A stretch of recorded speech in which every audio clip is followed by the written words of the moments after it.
I've been working at Blendle from day one, as you said. And when we started building Blendle, we decided to build an API first. And Blendle.com is the first client of that API. So it had to be a single page application because we wanted to build a RESTful API. But we also decided to give it Hypermedia controls. And building a Hypermedia API is not very fashionable. And when you look at most RESTful APIs, documentation looks a bit like the picture on the left side. And you can see there's a strong focus on URLs, and for the most part on constructing URLs. And that you can substitute certain parameters in the URLs, and that's the way you focus on actions. And this focus on actions is stronger than the focus on information in a lot of examples. What you can also see is that very often there's a one-on-one relationship with the underlying data store. If you look at some APIs, especially the ones that are generated with a framework, you can almost see in the URL what the underlying table name is of the database that is used. But REST is not a database adapter over HTTP. Everybody already understands Hypermedia in a sense because it's the architecture of the web. When you go to a regular company website and you go to the location bar of your browser, you're entering a domain name, you press enter, and then you start at a certain resource which has its own URL. If you click somewhere in the navbar or another link, you have a state transition to a different resource which has its own URL as well. Maybe somewhere in the text there are different links. You can navigate to still another resource with its own URL. But it could also be that you could navigate there directly. So what we are seeing here is an information model that looks a bit like this. And that you're only linking to resources at the point when it starts mattering, instead of stating everything up front. So Hypermedia is all about information architecture, and the model on the left side is a mesh model. And it turns out that it also works great for APIs as well, not just simple websites. And that there's certain advantages regarding scalability and flexibility. There are a couple of standards for expressing Hypermedia, and the most well-known standard is, of course, HTML itself. And HTML has many tags, but if you look at which tags are making the Hypermedia concept possible, it's just a few. You have the anchor tag with the href attribute, link tag, an image tag, maybe a couple more. But those are the specific tags that make it possible. If you look at JSON or XML or something like that, the format in itself does not have any Hypermedia controls. But there's a standard called HAL, which stands for Hypertext Application Language, that is just adding those things that HTML can do by itself on top of JSON. So you can make a comparison between the two. If you look at the HTML fragment above, you see a couple of links that could be part of the head of a certain HTML document. And that there are links that are referring to a style sheet, which you can put between the rel attribute, or to a fav icon of that site, or maybe an author if the site was about a certain blog post. And in JSON, you have an object notation with properties and values. But you can make this a HAL JSON object by adding a property called links with an underscore, just to say that this is metadata. It's saying something about this document. And the keys just below the underscore links attribute are exactly the same thing that you see up here in HTML in the rel attributes. And the first link relation below is the self in this example. And it doesn't seem particularly useful because that's probably the one that you would have to send a GET request to get this information, right? But it doesn't have to be the case. It could be that there were several redirects before you reach this point. And what it says is that this is the definitive URL for this particular resource. And you can do more useful things with it. For example, you have an application for an administrator for this kind of document, and you wanted to change one of the attributes above. It makes sense to send a put method to this self URL and update those attributes. But also, if it needs to be deleted, it makes sense to send a delete method request to the self link relation. Just below you see, in this example, an upsell link relation. What we are trying to show here is something that might be part of an API of a web store. And this is something that is very specific to the domain of this problem, and it makes sense for this API to put some upsell links, meaning that make sense at this point to start referring to products that most people are buying if they're interested in this product. There are a lot of standardized link relations also for pagination and navigation, and they are registered at that URL, but you can make up your own if they are useful. One thing that is becoming obvious is that you're just following links instead of addressing URLs. So if the upsell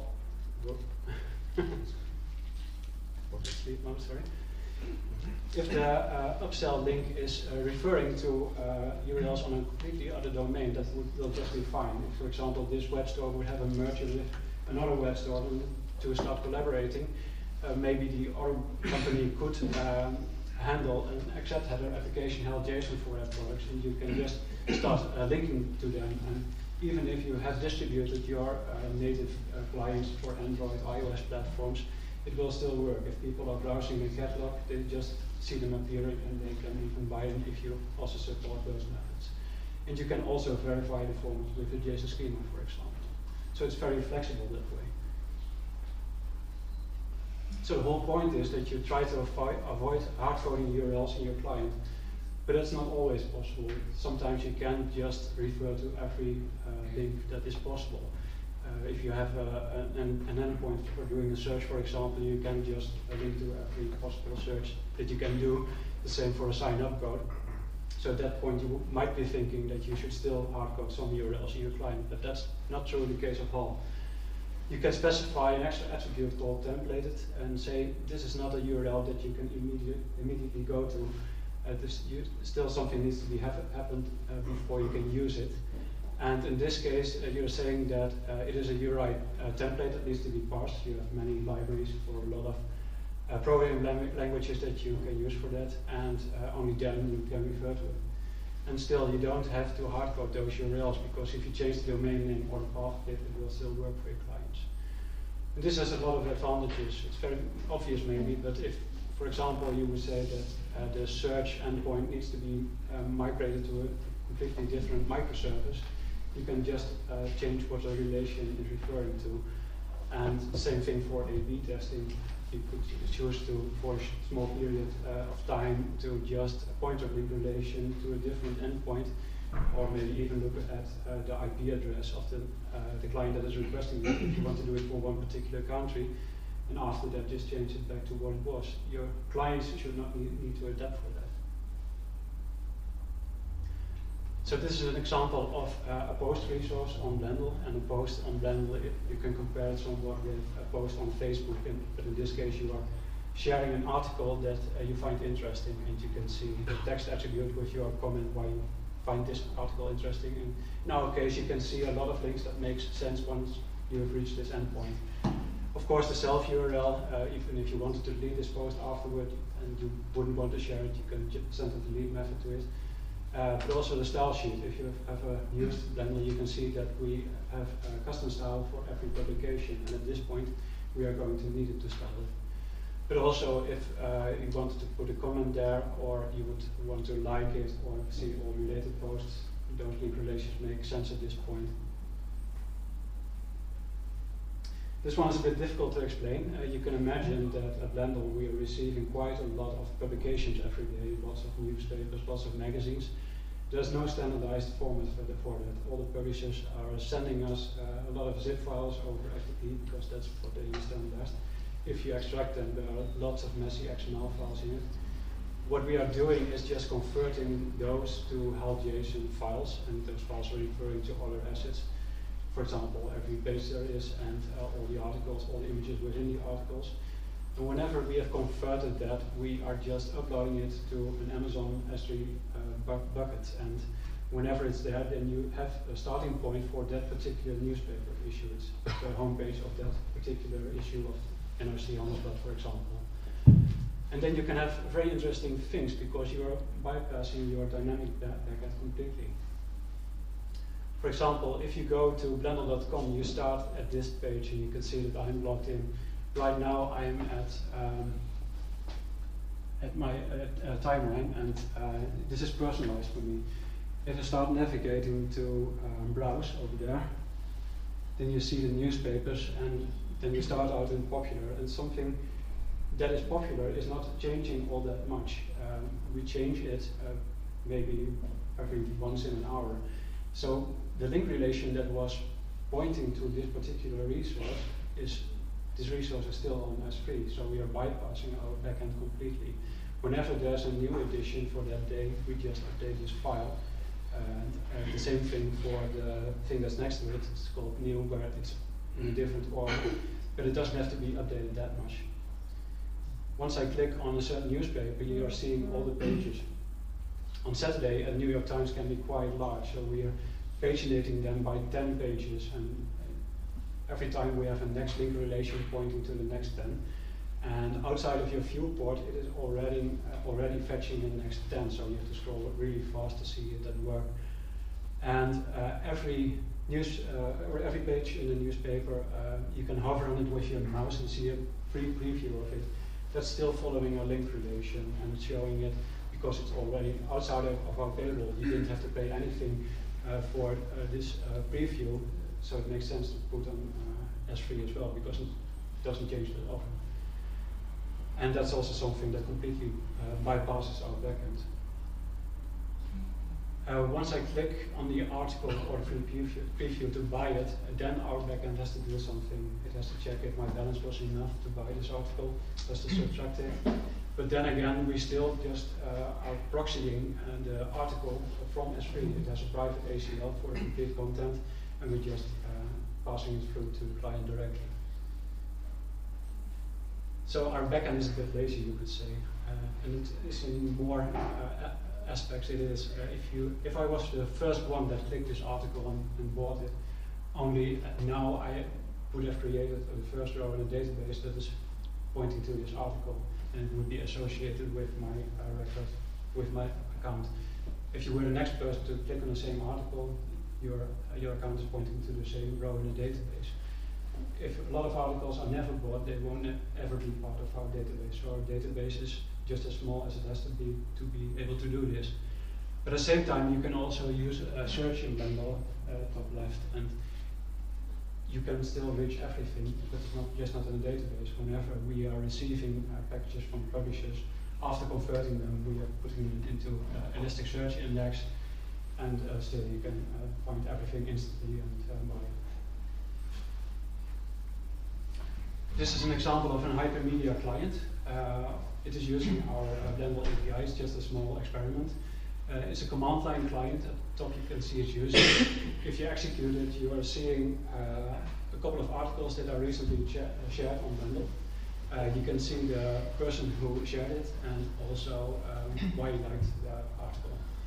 And the source code is over here. It's in Ruby in this case, and it's using a library called Hypermedia. And Hypermedia is a library we found after we have created our API, and the fun thing is it understands our API perfectly. And you just have to give it a root URL of our API, our homepage for our API, so to speak. And once you give it, it creates an API object, and it's a resource object. And you can refer on that API object and call a method on it. In this case over here, we are calling a method called all posts. But that is something that over there it is checking in the API object if that is a part of underscore links. If it sees an entry for something called all underscore posts, then you can do a GET request on it and receive that. Then you have to state transition to a different resource. On that resource, we return multiple things, so you can iterate over that in Ruby. And what you're receiving are post resource objects. And you can do more things with it. For example, on a post resource object, you can request a user. So in the post resource, it is checking, is there an entry in underscore links called user? If so, you can go to the next thing, username. You already have a new state transition. The user resource object, it will check, is there an entry called username? In this case, it isn't. And then immediately it will check the regular attributes of that JSON resource.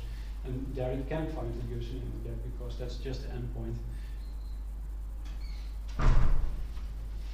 Sorry about that. And over here we are fetching the headline, and over here the attribute of the post. This is a simple example, and what immediately stands out is that you are not addressing URLs except for the one that you're starting out with. It's not even immediately clear how many requests are being performed just to execute this one. And there's another reason for why it's not that clear. And that's that HAL-JSON also enables you to embed resources. Because in this example, when it says that when you're sending the all posts method to the API resource object, it's not just checking if the entry is in the underscore links attribute, but before it does so, there's another HAL-JSON attribute called underscore embedded, and it tries to see if it already is there. What that means is that if you use underscore embedded instead of underscore links, or in addition to underscore links, those things are still the same thing. The keys over there, like the must buy in this example, are still the link relation. But instead of pointing to an object that has an href, over here in the underscore embedded, you are putting the complete response you would get on a GET request to that href. So it's some sort of an implicit cache that you are using. And this is called a hypertext cache pattern. And this particular Hypermedia client is making use of that. So it could be possible that still for this to execute there was only one GET request. But that wouldn't make much sense because everything would be embedded. But the fun thing is that you have a choice and that it doesn't really matter for your API client. And then you have this interesting use case because in this example we have a couple of resources. The blue things are resources. So we have a car resource with 3 wheel resources, bad example. Over here you can see a couple of link relations that are pointing to it and also to the tire resources. Then we have some pseudocode for an HAL-JSON client. And in this particular case, if you want to fetch the complete information set, you would have to do 7 network requests. On the plus side, this is highly cacheable. If there was an attribute just on this tire that is changing and there was a subsequent request on this complete information set, then everything could be served out of the cache except for this one. Over here we are having the exact same client code, but we start embedding stuff. You could say, well, I don't want a car without 3 wheels, it just has to be embedded. You have reduced the total amount of requests to 4, but the caching is a bit problematic because if a wheel has an attribute that has changed, then you need to do another request to get the same thing, it has to be served again. This is another extreme, you're embedding everything, there's only one network request. The caching is awful. Especially so if there's an attribute in one of these resources that is changing very, very often, because then you have a very bad example for the caching. There's one other thing though, this is also bad for your concurrency options because you can only do one GET request. Over here, if you have fetched this one first, you still can do 3 concurrent requests for the other resources. Over here, it's still the case. You have to reach the real resource first before you can do the rest concurrently. So this is actually a pretty good middle ground, but this isn't. So embedding with HAL-JSON is really useful, and we have our own separate microservice for that. We call it the zooming proxy, and it's because we don't want to explicitly code everything for the embedding on our services, and our microservices can do this perfectly. So we just say to our zooming proxy with an extra header, do you please embed this resource for me instead of just pointing to a link. And there are very interesting patterns that come out of that because you can embed resources from other microservices. If the link relations of one resource are pointing to a completely other domain, you can still embed them by putting through our zooming proxy, and it's very fun to see because it feels a bit like a SQL join, but for microservices. And then you have HTTP2, that's also becoming more popular, and that's very interesting because it works completely different because it's able to keep the connection open, and it can handle subsequent requests on over the same connection that you already had. So it's still questionable if embedding is really that useful if you're using HTTP2. But it's still nice that your clients have a choice and that you don't have to change everything once if that is indeed the case, then it would be better. So a couple of things to remember: avoid hard-coding all URLs in your client. Don't waste valuable resources on static information. Focus on your caching and concurrency opportunities. And you're going to make mistakes. And I'm just showing you guys all the things that went really well, but we made a lot of mistakes, and we're still learning from them. Hypermedia APIs and REST is very simple in a way that assembly language is simple, or that Lisp or Scheme is simple, but it's not exactly easy to execute well, and we are still learning a lot. The last part of my presentation is about how we use tests as API documentation. We are using Cucumber for that. And Cucumber is a format for executable specifications that you can also use for testing. And it looks a bit like that. It's some sort of structured English, but it's very different than a unit test because that's not exactly readable for non-programmers. And if you have ever read a blog post or a book about Cucumber, you're usually reading that it is for stakeholders. And as an example, they mostly use business stakeholders. And in our case, if we want to test and document our APIs, the stakeholders are the API consumers. In the case of Blendle, that would be our Android developers or iOS developers or Blendle.com developers.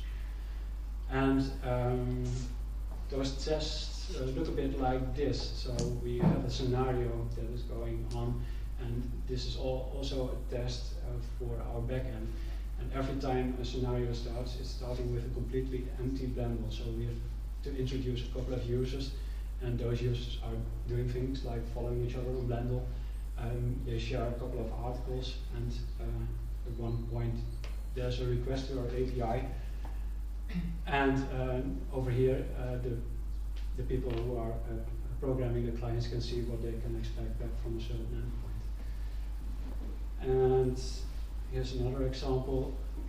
For example, if we would like to do a Facebook login in our client, then this is how it would work out, the exact attributes that you are going to post to it, and the JSON that you can expect there. So why would you use Cucumber for describing APIs? Well, first of all, because it promotes behavior-driven development. It makes sense to write your test first, because you can also verify with your client developers if that's actually what they want. That's far more useful at the end of the sprint instead of delivering everything and then discovering that that's not exactly what they wanted. But also because you can create living documentation. Nobody likes writing documentation, and if you have to write documentation always for your API, and you always have to write your tests, it makes sense to have those two things together and be the same thing. You can also branch your documentation. For example, if you have a staging or a development service for your API, you can have the documentation generated just for that particular version, and just has additional scenarios or different scenarios. You also learn to trust the tests instead of just spinning up the web service on your local machine and doing curl requests to it. You're doing exactly the same thing, but then automated, and you also know that it's going to be used as documentation as well. And that's also referring to the last thing. It's difficult to realize that you are doing two things at the same time. Sometimes you can write a Cucumber test as if it were a unit test, but that's not going to be very readable or very fun to read for most of our clients. So this brings us to the end of my presentation. Are there any questions?